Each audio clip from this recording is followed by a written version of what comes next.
I think I put my major as graphic design, even though I had no artistic talent and no computer talent whatsoever. So I don't know what I was thinking. On today's episode of the Deer Park Roundtable, I am joined by Deer Park High School band director Pat Bauer. Now, Pat and his marching Wildcats are directly in the throes of attempting to qualify for the 31st straight year for the OMEA Band State competition. Old ladies from the community, former parents, family members that came through here, they're like, you know, they qualify for state every year, right? And I'm like every year? Like there's not one hiccup anywhere? And they're like, no, it's every year. And Pat also mentions how important this Deer Park community is in lifting up the marching band and keeping this tradition going for nearly 3 decades. You know, we get emails all the time. Hey, I was in band in 1997. Do you guys need anything I heard you're going to state. This was a great interview with really one of the most prominent figures in Deer Park. The Deer Park Marching Band is such a key integral role in this community. I had a ton of fun with this, so let's get right into it. Welcome to the park, where the stories of our incredible staff and faculty go beyond the classroom. From their passions to their personal journeys, we are diving into what makes our Deer Park community truly unique. This podcast isn't just about their roles as educators, it's about who they are as individuals, the lives they lead, and the impact they make both inside and outside of school walls. This is the Deer Park Roundtable.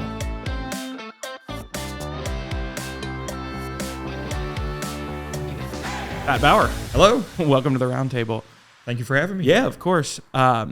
True or false, we went to high school together. We did. Sort of, right? Sort of, yeah. You are much, much older than yes, I am. I was there in a different era. But we are both graduates of McNicholas High School. Correct. I think that we will end up, by the time it's all said and done, making the entire staff at Deer Park graduates of McNick. Yeah. Yeah. There's quite a few of us here already, Yeah. which is crazy. Something we found out about. Yes. Actually, before you were hired, because, of course, Suddendorf. Right. So just kind of take me from McNicholas High School to band director at Deer Park. How did you get there from there? Okay. What's kind of your trajectory Sure. to get here? Of course, I was in band, and I'll even go a step back further. Sure. There was a gentleman at Guardian Angels. His name was Jan Deal. He retired I think he retired right around the time of the pandemic. Okay. He was a legendary band director there. And I didn't know what band was or music. There were some musicians in my extended family, Yeah. but my mom and dad were not musical people. Mm-hmm.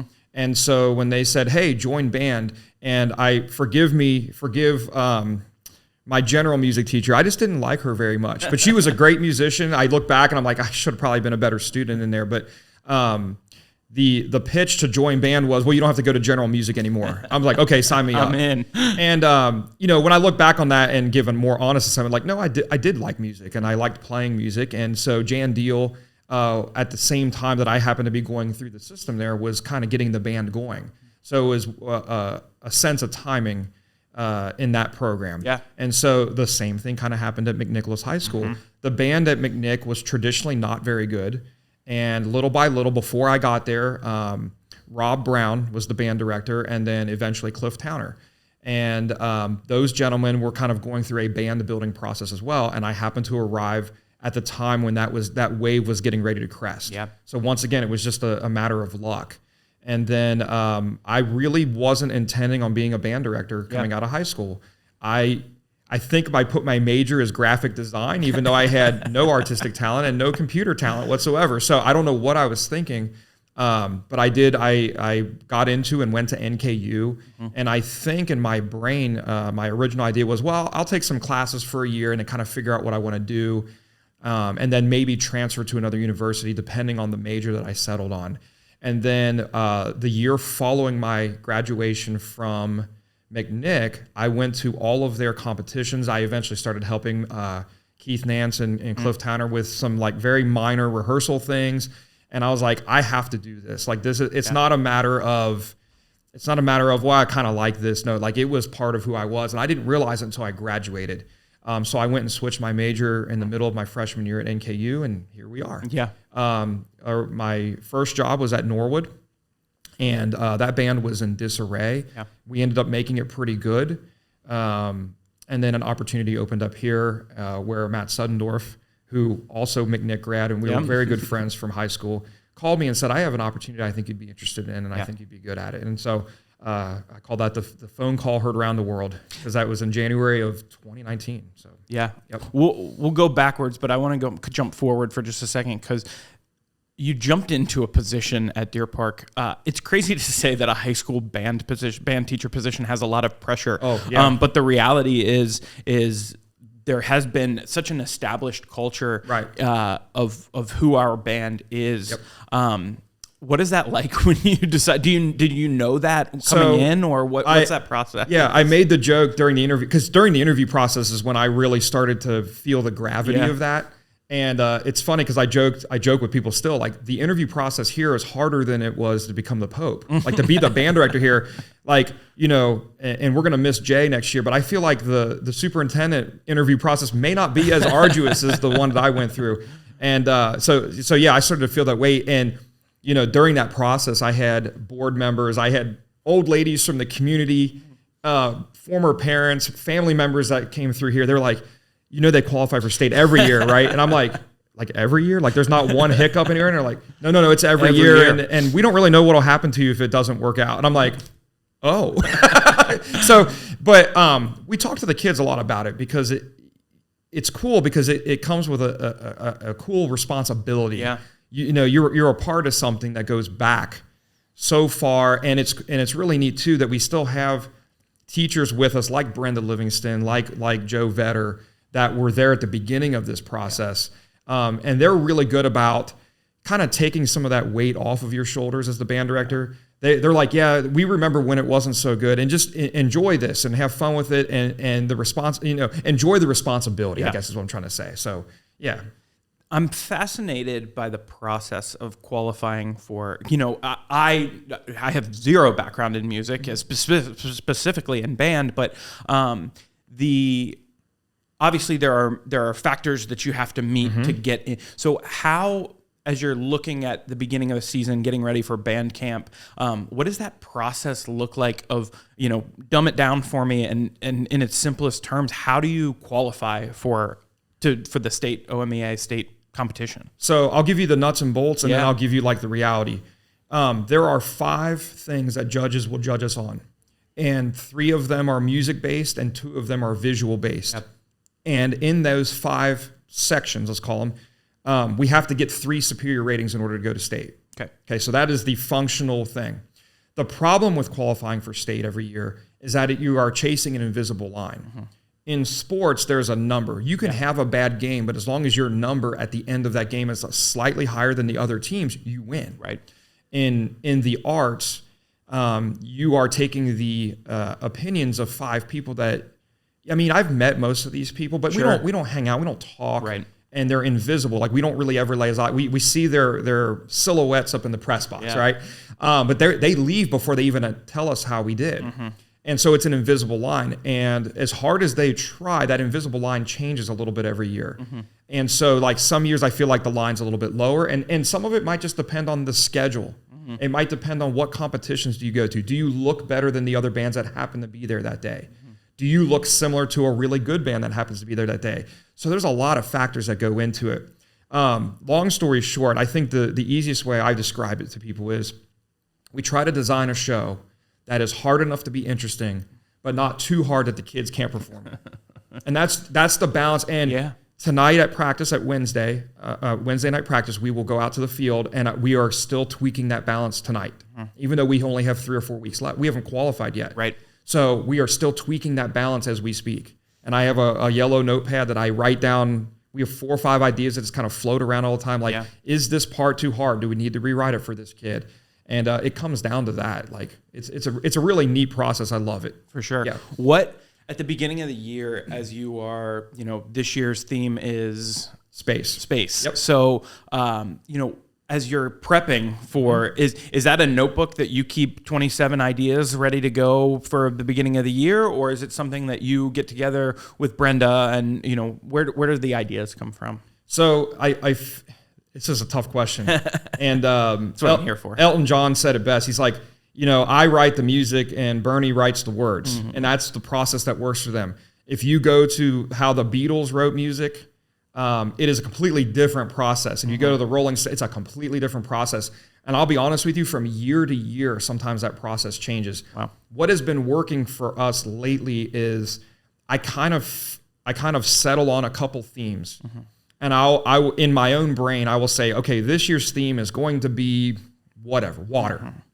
And if after 2 weeks I start getting bored with that theme, then I know it's probably not a good theme. Yeah. I don't even remember what this was, but there was a theme that I was pretty sure we were going to do right around Christmas this past year. And by the time we came back to school, I was over it. I was like, this is not a good theme. Like, this won't work. Can't practice this for 4 months. And the other piece of the theme is there enough good music to support that theme? Yeah. With outer space, we could do an outer space theme the next 4 years and not run out of good music. Yeah. And that can become a challenge too. Like, what music do we want to use to support the theme? So, yeah. So then from the visual perspective, and that might be the most interesting thing for me from a marching band perspective, the music's great, but people know how to play music, right? So what does a layout look like? Is it things that you go back to year over year, things that you're inventing as you go along, best practices? What does that look like to create the visual? It's really a combination of all three. Yeah. We work pretty closely with a gentleman named Joe Weshy, who Mr. Vetter taught back in the mid-90s. And he is currently my daughter's band director at Turpin High School. Oh, wow. So it's a very neat connection there. But he is a brilliant show designer. And he kind of gives us the foundation of what we do visually and with the music. And then we kind of take it from there. And that's where myself and Brenda and Mr. Vetter and Mr. Suddendorf and the kids, we kind of take it and run with it. We have a well of ideas that we've known have worked in the past. So we usually go back to some of those. But we also invent things every year. And I get to work with some amazing people that come up with ideas that I would never dream of. You just never know where these ideas are going to come from. So to answer your question, it's kind of all three. Yeah. There's always something new that we're trying. And we've tried a couple things this year that didn't work. Yeah. So we had to stop and start back over with some parts of the show. And so it's a really neat process for the kids to see and go through, to let them know, hey, not all the ideas are going to work right away. Okay. You might have to scrap something and start back over, and you might have to do it again. But you shouldn't give up. And I think that's the big key with all of it. So, yeah. Very cool. We talked about the pressures that come with the job, but one of the interesting things that I've found about this community specifically related to band, I don't know in any sport, in any musical, in any arts program, in anything from a school perspective that I've ever seen a community that rallies around themselves like the band family does. And I say family in a really complimentary way. Yep. Just talk to me a little bit about the Deer Park community and what you've found in the last 5 years, that since you've been here, who they are and what it means to you. I can sum it up in one word. 2 words: support and love. Yeah. I've worked other places in many different capacities in this activity, and some really great band programs, schools that are much bigger than Deer Park.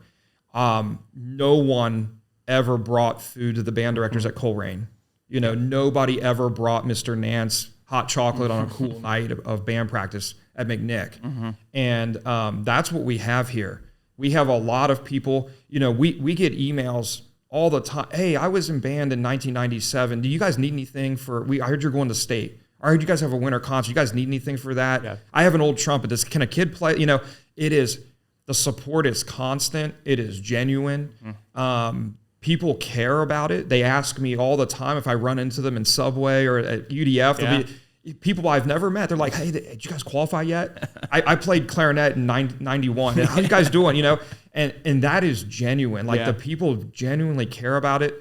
And it's a special thing. And I don't take it for granted. Because I've worked other places, I know that this is more unique than normal. Yeah. And when we go to band competitions and other directors are talking to me, I'm like, we don't really have those problems here. Yeah. We have plenty of support, and we should never take it for granted. For sure. We should always be very thankful for it. And Deer Park is a special place when it comes to performing arts. We see the same thing with Parkers. For sure. It's a special thing. And as a director, I'm not sure how we do it all the time, but it's fun to be a part of it. For sure.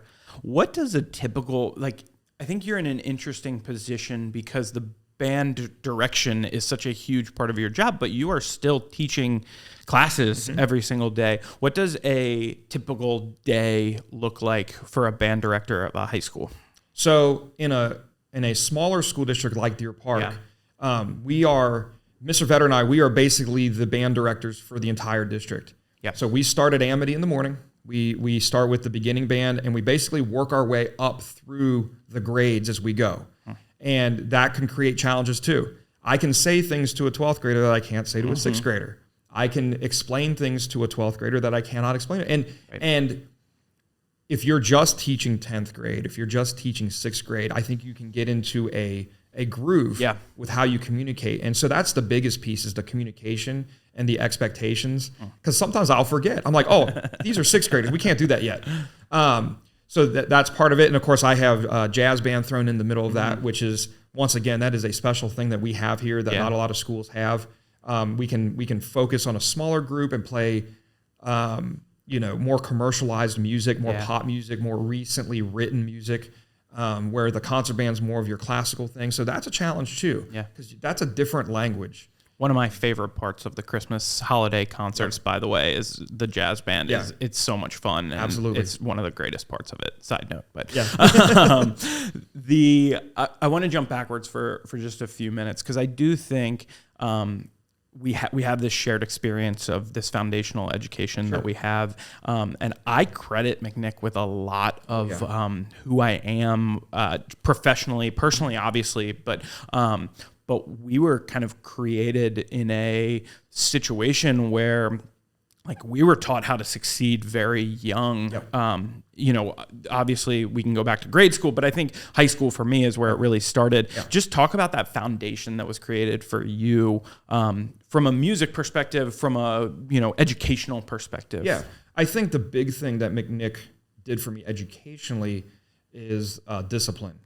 The idea, and I don't want to sound wrong when I say this, but the idea that you can't take a day off, because of course you can take a day off, right? But I think this notion, like at McNick, they were very good about teaching us that, well, if you're not going to work that day, somebody else is. Somebody else at a different place is going to do it, a different company, a different school.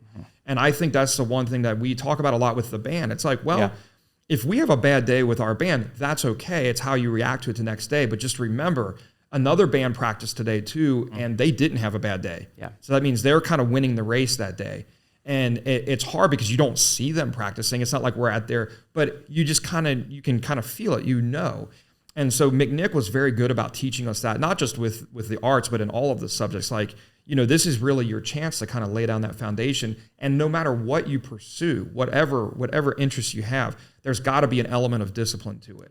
And it's hard, because we are as the band director in this district, we are the gatekeepers of that tone setting. We're the gatekeepers of that discipline. So it is tough sometimes when I come in exhausted from the night before, or whatever was going on with my family, or, it's hard to keep that going sometimes, but it's definitely worth it. That's a great transition into my next question, which is, you have a family. This time of year when you're qualifying for, or getting ready to ramp up for qualifying and then obviously get ready for the state competition, what does that look like? I know it's late nights, it's weekends, every single weekend, basically. What does that look like from a family perspective for you? It is terribly difficult. My wife gets all of the credit. She should, because really for 10 to 12 weeks, she is a single mom. So she also works. She works part-time, 3 days a week, at Christ Hospital. And so her job is also very demanding. And at that time in the fall, when she just wants to get home on a Friday night and relax, she can't, because she's got to be a mom to 3 kids. Our oldest daughter is now in marching band, so their schedule is just like ours. So she's got to worry about getting them from practices and games. And then our youngest is 4, so he still needs a lot of attention. And so, it is terribly difficult. And there were certainly years that were harder than others. When both my daughters were still in diapers age, that was tough. I mean, and it doesn't always go well when you get home, because there's resentment there. It's like, why are you with all these other kids when your kids are here? And it's like, well, she understands. She is a fantastic wife, a fantastic mother. She was in band herself at Western Brown High School.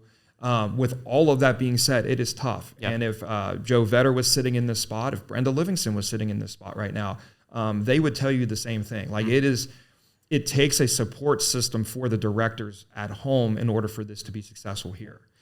Do you, once the conclusion of the state competition happens, do you get to take kind of a deep breath, reset, or is it right back into concert season? That's next. It definitely gears back. Yeah. To say that it ever goes down to zero, I mean, it doesn't. But it's any job, right? Sure. But it definitely gears back. We're not here on Wednesday nights till 10 o'clock. Generally, our Fridays are okay. Even during basketball season, when we're doing pep band, that is a different level of pressure. We're not moving $100,000 worth of stuff around the state, so it's a different level of pressure. Yes, it's still time away from home, but I can bring Sophie to my daughter Sophie to those games. I can bring my kids to be there for that stuff because it's a little bit less pressure. So it definitely gears back.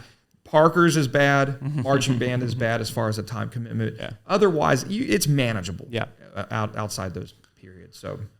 Final thoughts here as we kind of ramp up. Like I said, couple weeks away. You have a couple of what are your kind of parting thoughts on a Saturday to your students, to your band as you're getting ready for these big competitions where there is pressure? Like you said, there's a ton of pressure on them, probably more than anybody, because they're the ones that actually have to go out and play the music. And so Saturdays are the days when for me, it's hardest because I kind of lose control. Yeah. Because once they're on that field, they're going to do what they do. And it's all based on the training we gave them. But there's other factors, too, that go into weather, the attitude of the kids that day. Was it a hard week at school? And all of this stuff, it all plays into it. My parting shots to them usually is, listen, go out and have fun. Trust your training. Entertain this audience. Don't worry about judging. Don't worry about any of that stuff. If you entertain the audience, all of the other stuff will fall into place. If you get wrapped up into thinking, well, we have to get a superior rating in general effect today, you're going to get nervous and mess something up. Yeah. If you go out there and try to entertain the people that are sitting there that paid to get in to watch you, all that other stuff will take care of itself. Yeah. Have fun out there. We've trained you. You've worked hard. You deserve it. Go have fun and entertain the audience. All of that other stuff will take care of itself. Love that. Yep. Pat, this has been fun. I could sit and talk to you about this stuff all day long. We didn't even get into the Reds or the Bengals. I know, there's a lot going on there. That stuff, but really appreciate you doing this. No problem. Thank you for inviting me. Yeah, thanks for being here. All right.